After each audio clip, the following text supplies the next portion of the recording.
Hi, this is Mark Wade from Berkshire Hathaway Fox and Roach Realtors, and this podcast we're talking with Jaime Hyman, our rental queen, who works exclusively in Center City and primarily in the rental market. So say hi, Jaime, and let's chat about rentals in town. Hi everyone, this is Jaime Hyman. We have had a crazy rental season this past summer, capping in around 70 rentals in the past couple months. It's been really crazy. Things are definitely starting to slow down a little bit, as that's what happens with the rental market here in Philadelphia, but we're definitely still seeing a demand in certain areas. And when does it slow down? What are the peak periods? The peak periods, I'd say, really start around right after Memorial Day in May, and it really starts to slow down starting around September 1st, with the peak season really being those June to July rentals. And why do you think that is?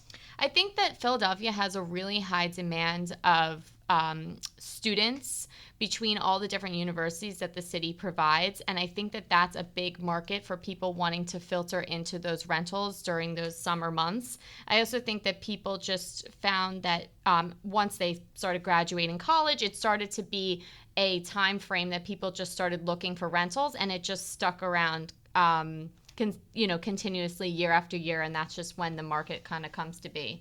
So besides students or recent graduates, how about empty nesters? How much do they play into your rental business? Yeah, those empty nesters kind of vary between those couples that are actually maybe looking to spend a little bit more money, get those 2 to 3 bedrooms in those nice condo buildings, to single people who are looking for something small and intimate. Perhaps they left their suburban home looking for something in the city to change it up a little bit and not spend as much money.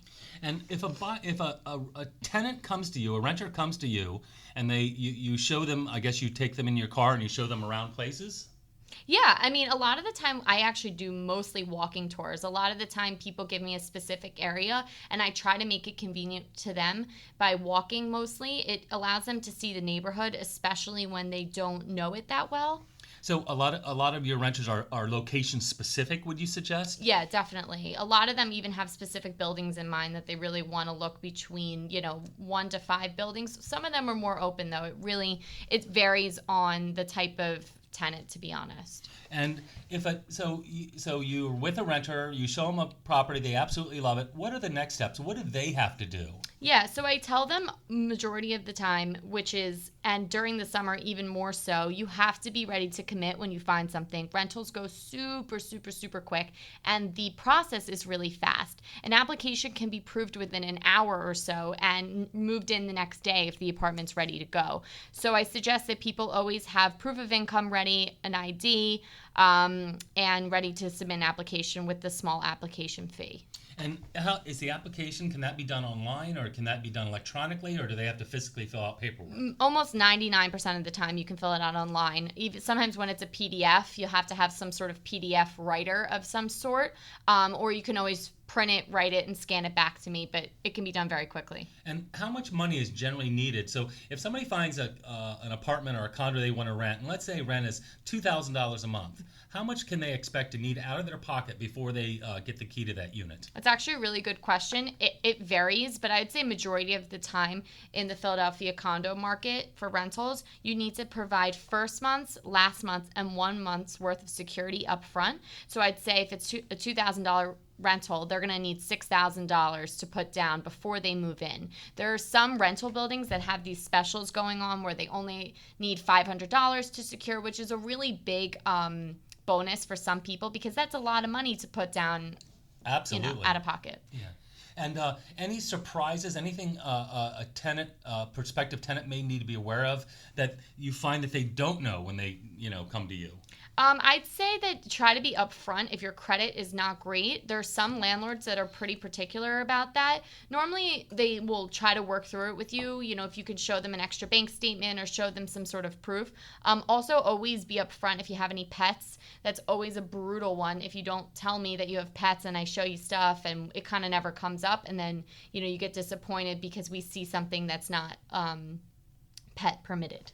And how if you look at your entire rental inventory as a whole, what percentage would you guess is like, say, pet friendly? If somebody's got a 20-pound dog, what's the probability? How much are they going to get shut out? I'd say it's pretty good, especially a small dog. Also, I mean, by working with an agent, it's a really nice bonus that you might look on Zillow or whatever on your own, and you might see it's no dog or something like that. I will always ask an agent, especially if it's something that's really important to you, a property that you really would want to see. Hey, is there any flexibility on this? If it's a no, it's a no. I've seen a couple of times when they've said to me, yeah, you know what, it'd actually be a possibility for the right tenant. So it's just a good option to explore. Oh, that's great. Okay. Yeah. So any other last tip or trade that you can tell a prospective buyer besides being upfront, being honest, being prepared? What is there anything else, any other circumstance that you've run into that may be able to help a buyer?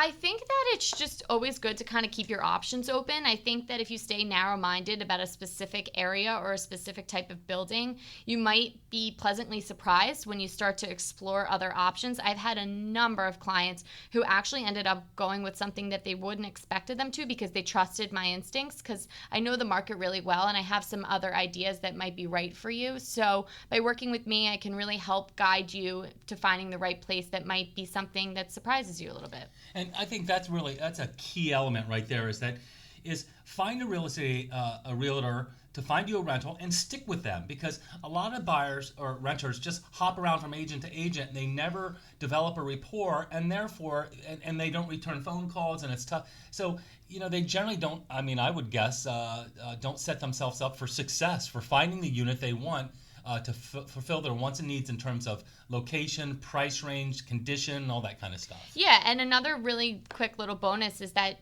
the services are free for you to use. It's a win-win situation. By you using me, I help you find a place, and in return, the owner is the one that pays the commission. So it's no cost to you. Really, people ask me what I ask for in return, and it's just the loyalty of working together, because I really will help you throughout the entire process and make it a lot easier. Groovy. Okay, why don't you tell Jaime, let's wrap it up. Tell people how they can get a hold of you.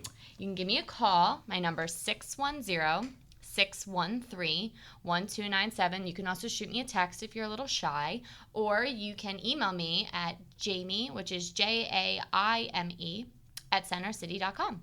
Groovy. Okay, well, thank you very much, Jaime.